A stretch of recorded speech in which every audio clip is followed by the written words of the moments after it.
Atlok sa Ginoo, ang mga butang na first of all, malipay ang Diyos. O ikaduwa, malipay ang imong amo.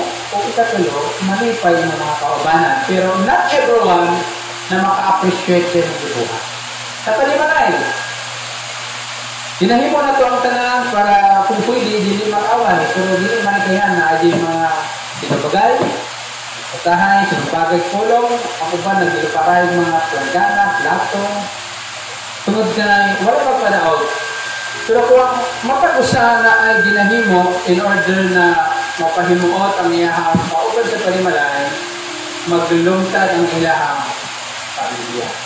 Yung pati mong pag-eskwela, kung dinili mo, himo ng imong mahimo, aron malipay mong ginikanan, hindi, kaniad to kay dili pa uso ng computer, dili lang kita ka makasapaan, matangit, kung na ay mga payamat, ambak-ambak ang may diha, o taha, mga ligo, niya, maambak sa oral, para lang mamayabat, tanawa na itabo, abot ang panahon na yun tayo makuha. Hindi mo ang tagda-bandera, pero okay lang manata, at ito ako praise. Na mga mensahe na gayon, pagpahimuot sa Diyos. Kung ikaw ang pasultihon, ano ba yung ginawagay mo? Kaya, out of them, sila kayo mong i-rating na malipay ang Diyos sa imo nga. Akong tunan karon ang isa ka manindot nga tinguha pagpahimuot sa Diyos. Mao sa ang pinaka-importanting butang sa imo o akong kinabuhi na mahimuot o malipay ang nagluwas sa imo nga. Pag malipay ang Ginoo sa matang usa ka nato, dili karayo ang gitawag nato na panalangin. Kaya ang Diyos mahimong mupanalangin sa mga tao matinag-anon diya kanila. Amen?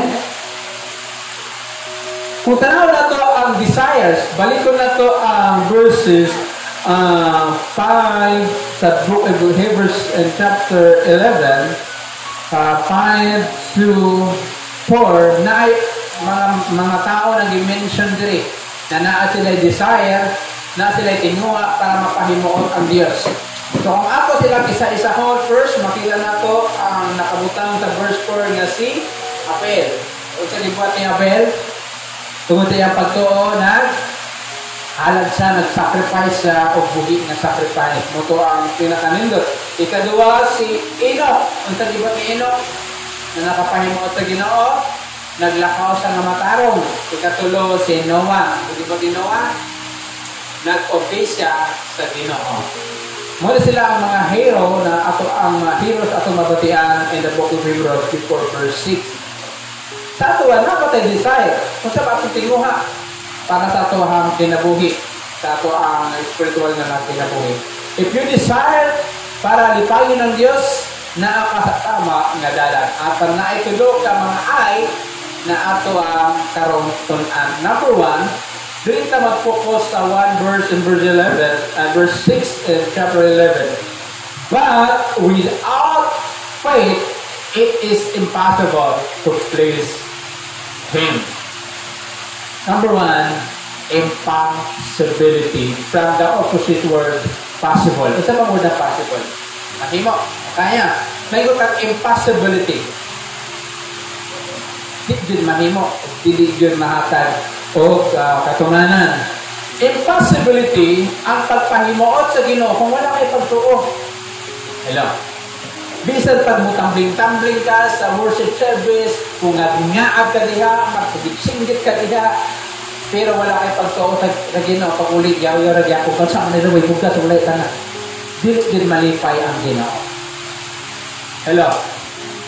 Number 1 is impossibility. Hindi mo mapahimuot ang Ginoo, di na ako mapahimuot ang Diyos kung wala kay pagtuo. Okay? Without faith, it is impossible. Bisan usaon nimo. Bisan paghihatag nimo tanan ng imong pagkabutang para sa Ginoo, pero wala kay pagtuo. Di mo mapa-smile ang Ginoo. Magkusmod ang Ginoo sa imo ha, kay ang ginapangita niya tao na naipagtuo. Muna ang pinaka-importante sa pagpahimuot sa Ginoo, muna ang pinaka-basic. Una, para sa Ginoo, kailangan na kay pagtuo. Kay mauni first is salvation. Dili ka maluwas kung wala kay pagtuo. Ikaduha, ang answered prayer na makita sa James in chapter 1 verse 6 to 8. Dili pod mutubad ang Ginoo sa imong pag-ampo kung wala kay pagtuo. Bisan pag-ampuan ka, o kinsa pa diha na bishop, reverend, kung ikaw nag-aampuan, dili mo tuo sa mahimo sa Ginoo.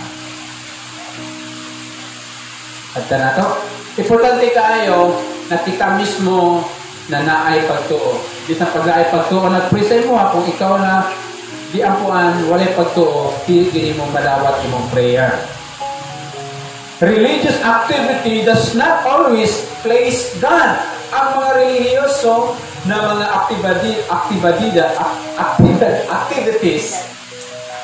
aktibidad. O yeah. Dili na sa tatanang panahon mapahimuot sa Ginoo. Ang mga faithless religious ceremony does not praise God.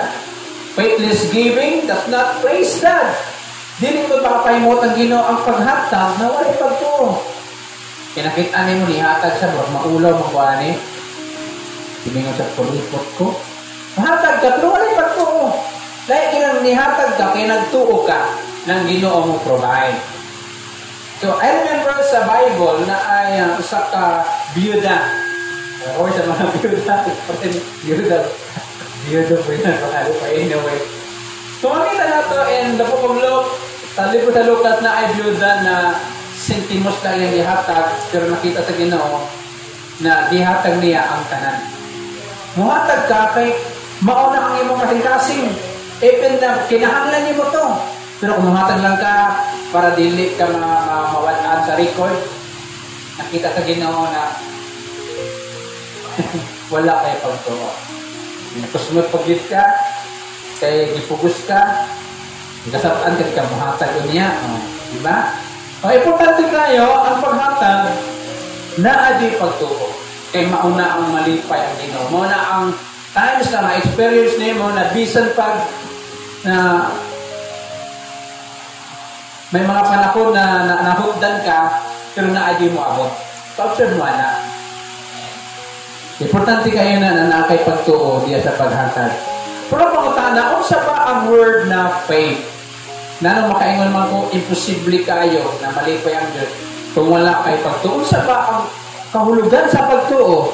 Ang pagtuo is the substance of the things hoped for in Hebrews 11 verse 1. Ngayon nag-substance, it means kung magluto ka, kung saan ginagamit mo ng mga substance? Gawa sa, kung saan magluto kang karne, gani yung karne, no? Pero kung di mo butangan og sibuyas, ahos, loya, asin, bitsin, lami, may mong giluto. Ang imong pagpangalagad, kung walay pagtuo, wala ito yung lami. Na naman, kapuyan ra ka. Yan ang reklamo, mo reklamo ka. Pero kung nakay pagtuo, wala mong ginatanaw, kung tayo madawat nimo, ang ginatanaw nimo, ma-express nimo ang imuhang pagpasalamat sa Ginoo. So, it is a substance of things hoped for. Mao sa mga sangkap sa mga butang na ginauman nimo. Next is, what is faith? It is the evidence of things not seen. Mga ebidensya sa mga butang na wala nimo nakita. For example, nagalaog ka na ugma na ikwarta, pero wala kita. That is called faith. Ingon ka, ako'y kwarta, kaya na ako gipatago dito, hindi na gitawag na pagtuo. Kaya ang pagtuo, wala sa hindi mo kailangan o ka ng pamatuod na naato imong ituan. It means, nagalaom ka according sa ingon sa Biblia na ang Diyos mag-provide sa imong itinahanglan. So I remember, sa among graduation, itong niagi lang. So, by the grace of God, by the miracle of God, naka-provide yun, sobra sa akong itinahanglan. So, tungod kay maayo ang Ginoo, munang ebidensya, kaya ang Ginoo nag-ingon, I will provide all your need, not your want. It is believing God and accepting His invitation. So, number one, blessing God. It is impossible kung wala kay pagtuo. Kinahanglan mo pagtuo sa matag adlaw. Ikaduha, verse 11 and verse 6 in chapter 11 sa Hebrews. For he who comes to God must believe that He is. Ang siya nga moduol sa Dios, dapat sa mutuo na naa siya, na siya give ang Dios na provider. Number 2 is ingredients. Number 1, impossibility.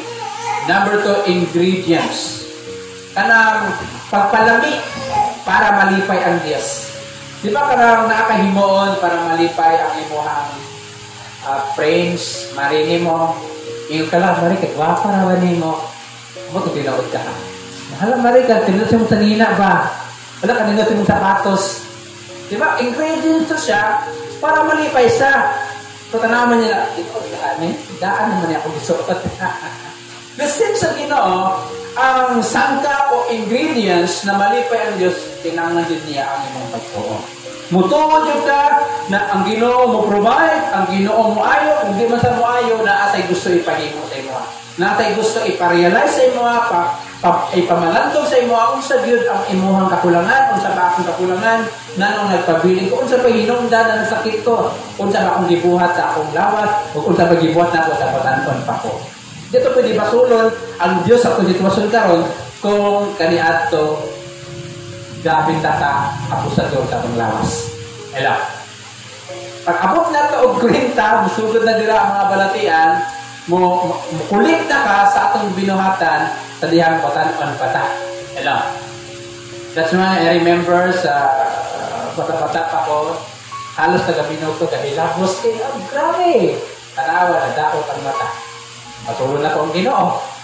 Ako ang akong trabaho. Sa panahon na nagtrabaho ka, nangapas mo ka, nasakit ka karon, o ulcer, whatever diyan, pwede ba naman patuloy ng Ginoo? Hindi na pwede nga niya. Ikalawa, ingredients. He must believe that God exists. Kini mga grupo na wala gatoon na naay Diyos, gitawag sila ng mga, sa panawag sila ha? Nawala sila gatoon Ginoo, lahi na sila ng mga grupo, dili na ako mapansa kong mind, murag naglag ko sa mind, kapag now. But anyway, ingredients, mao ni ang pagpalami sa imong pagpangalagad, na kay pagtuo.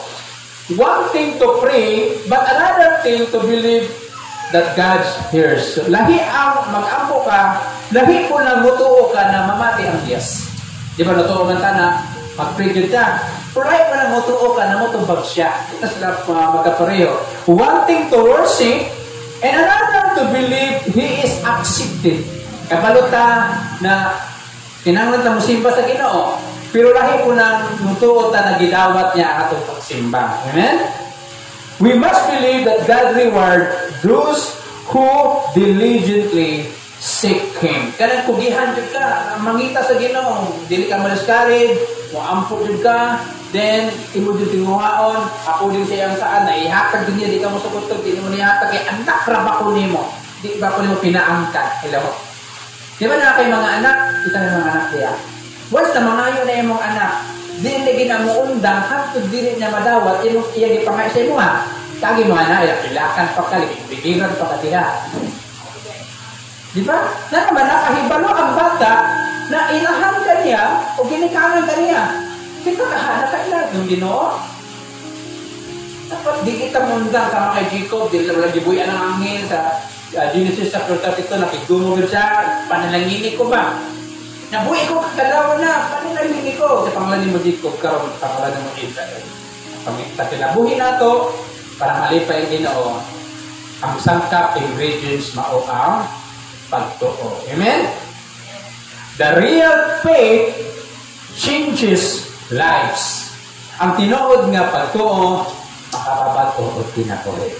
2 Corinthians in chapter 5 verse 17, if any man be in Christ, is a new creation, all thing has passed away, and behold, all things become new. Ang bisan kinsa naa kay Kristo bag-o nga napinuhat, ang daan ni Agina o ang bag-o ni abot na. So ang tinuod ni ay na pagtuo, nagbago ang kinabuhi.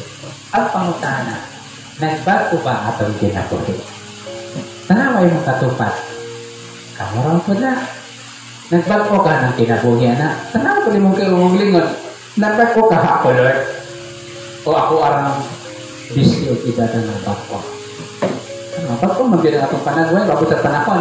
Pero ang pinakanindot, ang atong kinabuhi. Mo dila sa ang timailhan kung naatay pagtuo. Amen? Pari sa kinabuhi ni Apil, Enoch, and Noah, nag-worship, naglakaw sa pagtuo, o nag-ubi sa Ginoo. And finally, but not the last, in verse 6 again, in chapter 11, and that He is a rewarder to those who diligently seek He, o siya magaganti kanila na tugihan mangita sa Ginoo. And last, the invitation. That's why nag-invite ang Diyos sa imuha o sa kuha para malipay sa imuha into give ang imuha pagtuo. Hello. An invitation in the middle of the verse. God continually invites us to faith in Christ. The invitation reminds us in John 6:37 na nag-ingon, ang nagaduol ka nako, dili nako igasikway. That's why kung kay problema, bago kang muduol sa mong higala, imong mga anak, una sa Ginoo. Mao na makasab-an ka sa kung giduulan, kay gipaulahi mo na to ang Ginoo. Aging mana. Pag na kay problema, Lord, na ako'y problema karon sa kwarta. Kung sa himo ko na ko, diha na ka una, muduol, kita kang i-reveal sa Ginoo. I-reveal mo na sa Ginoo sa imo ha. Kung kinsa imong titik, i-chat, tawagan, kasapaan. Hello. Pag umudahin ka, so dili malikaya na, makuratan po sila. Pag makuratan sila, pag di sila andam, kung kaandam, sakit imong buot. Pero kung diya ka sa Ginoo na, Lord, muna akong kinanglan karon na ako'y maintenance, na ako'y balayran, asa ko muadto, kinsa akong duulan, kinsa akong pamaagi, matingalan lang ka na ay mo atag yung idea. I remember, naiman na ako sa among graduation. Yung kulog siya yung una ko ani, asa ko mangitag 2,250. Pero ikaw na bahala, na mga problema man ko na ako kwarta. Sanay tabo, pag abot ako sa eskwelahan, nag-ingon, na mag-solicit me. Ay, mag-solicit mo, apilin ko kahil mo ito. Then, pag abuntag yung sinanay, ulit umatay ka sa balot, no? Dahil kung yung mong invitation, so, ingan na mga itabo, pag ang Ginoo mong unahon, pag doon, pag nakay problema. Matingalalan ka na mga tao, mga approach sa inyo, ang offer of tabang. Mauna ang invitation to stand firm in our faith. Makatindog ka tanan mga igsoon. And I hope kinimubo nga mensahe mag-remind sa tuwa kung saan na to pagpahimod sa Ginoo. But remember, may tulo ka kamatuoran. Number 1, impossibility. Di mo mapahimod ang Ginoo pag wala kay pagtuo. Ikadua, ingredients. Napaluta, kung hilig kita mga Pinoy, hilig magluto, walay lami ang niluto, labi na kung walay asin. May asin man, walay bitsin. May bitsin man, walay lamas. Dapat kompleto din. Para makompleto, isa lang ikinahanglan mo. Tuhu'i ang Ginoo na siya mag-provide sa imong gikinahanglan. Ug katapusan, the invitation. Dili mo undang ang Ginoo sa pag-invite sa imo ha. Pagpahinumdum ka nimo, naginanglan nimo, naatay pagtuo. Amen? Magpamalandong ta, magadugos ka mga ulo. Ato ang pangutan-o ng atong kagalingon. Napaday pagtuo sa Ginoo. Labi na karon katong sitwasyon.